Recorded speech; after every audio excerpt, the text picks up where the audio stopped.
افغان مہاجرین کی واپسی کے لیے پلان تشکیل دے دیا گیا جس پر 1 اپریل سے عمل درآمد ہوگا۔ ذرائع کے مطابق افغان سٹیزن کارڈ ہولڈرز رکھنے والوں کی تفصیل اکٹھی کی جائے گی۔ کرایہ دار، مزدور اور کاروباری افغان باشندوں کی اسکریننگ کی جائے گی۔ 31 مارچ کی ڈیڈ لائن کے بعد ACC کارڈ ہولڈر افغانیوں کو نکالا جائے گا۔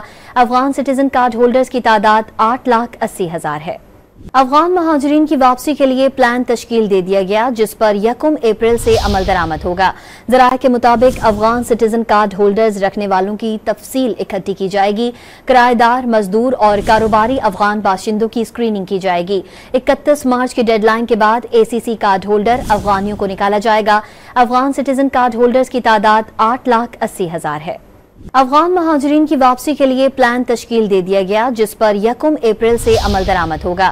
ذرائع کے مطابق افغان سٹیزن کارڈ ہولڈرز رکھنے والوں کی تفصیل اکٹھی کی جائے گی۔ کرایہ دار، مزدور اور کاروباری افغان باشندوں کی اسکریننگ کی جائے گی۔ 31 مارچ کی ڈیڈ لائن کے بعد ACC کارڈ ہولڈر افغانیوں کو نکالا جائے گا۔ افغان سٹیزن کارڈ ہولڈرز کی تعداد 8,80,000 ہے۔